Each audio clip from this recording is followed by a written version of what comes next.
Yeah. Alright,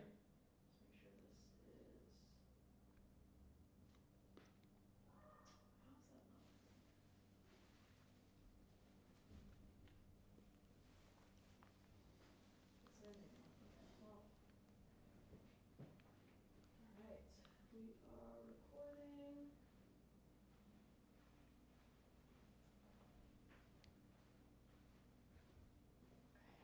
recording. Good to go whenever you are. Okay. When I'm in the 3 to 5, can you record in this one too? Is it okay? I don't think I can, honestly. I need both hands for this. Oh, okay. So I can keep it somewhere and. Yeah, I mean, if you want to lean it up against, like, maybe here. I should have bought that thing stand. Yeah, we don't have any, like, phone tripods, but you want to lean it up against, like, this guy, maybe? Or something on this table? I don't know, I mean, if that's the That's okay.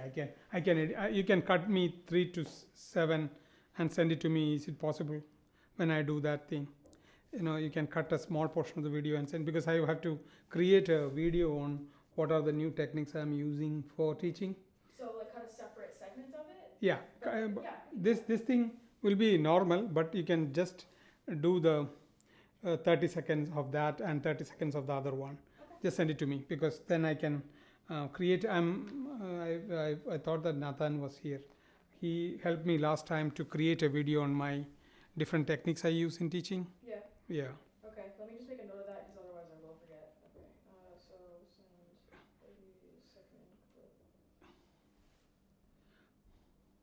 each video. Okay. Yeah, that's fine. Okay. So I'll start. You're gonna start standing or start sitting? I'll do this standing then. Okay. Otherwise it will look weird. Otherwise, I don't know. Oh, one. Okay. But this is the last slide. Oh, yeah, do you have the clicker too? Yeah, I have clicker. I forgot about that. No. I'll do it from here. I put it in the pocket for some reason. I don't know why.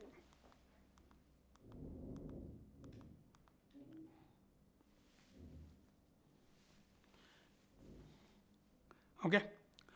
Today we are going to deal with cell referencing, and I really want you to understand it.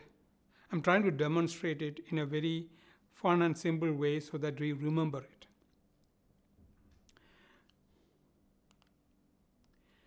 First is a relative referencing, because relative referencing is generally used when you have a formula that is to be used in different cells.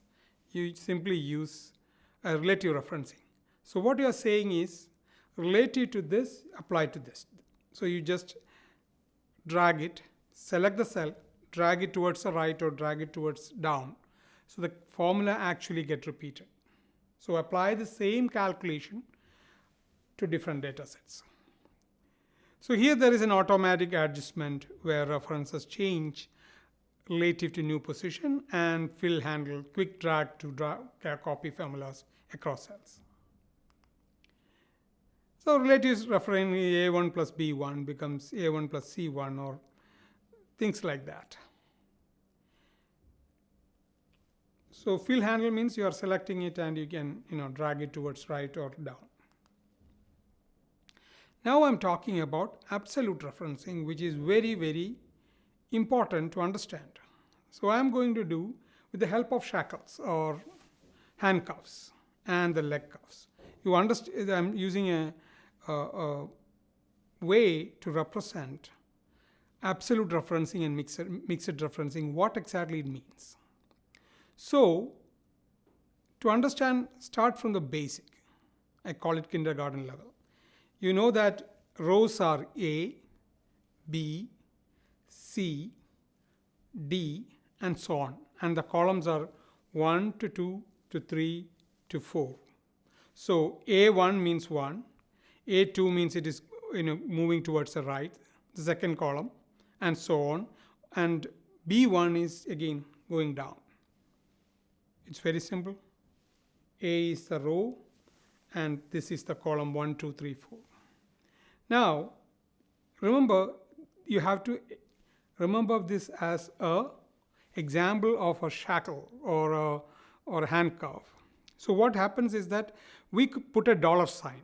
Dollar sign you should remember as a handcuff or a leg cuff or whatever we are going to do.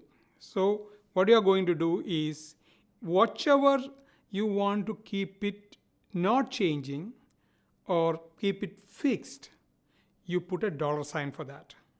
So if you want to keep A and change to A1 to A2 to A3, naturally what you will do is A will be handcuffed.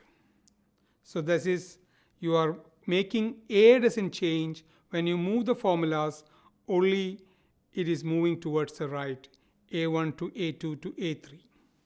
And similarly, when you are putting a chain on your, so this is A to B to C. So you want A to be constant, you will put A in shackle. So when you drag down also, it will not be changing. And similarly, you are talking about movement towards the right, that is column is moving towards 1 to 2 column to 3 column to 4 column. If you want to chain it, what will you do? You will change the leg, that is the number should be changed.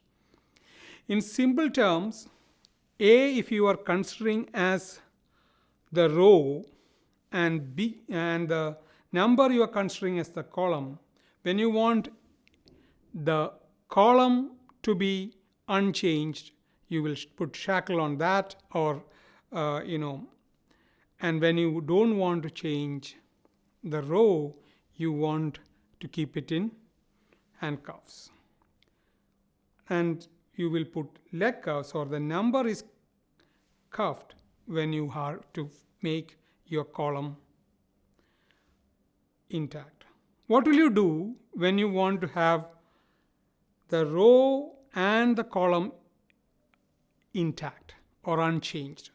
What will you do? You will have to put a dollar sign in front of the A and in front of the number.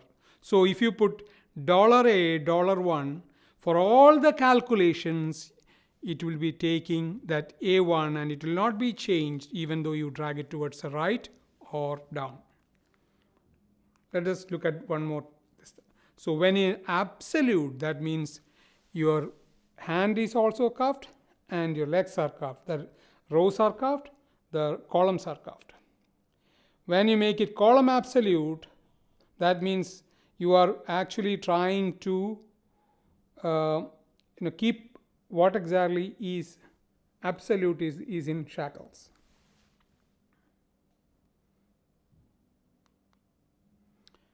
So the mixed, you are again the same thing, you are looking at partial locking.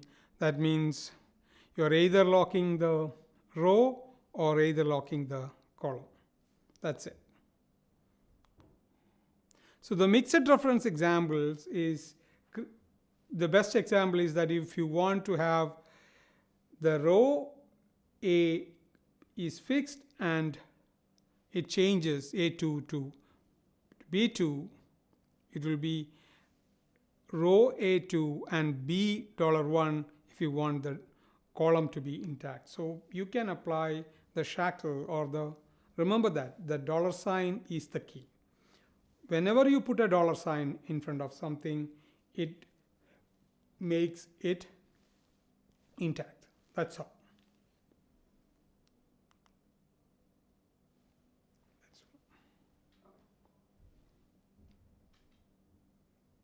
Alright, so is the next one also, you're going to be moving around? Yes. Okay, I'm going to have to make some adjustments for that.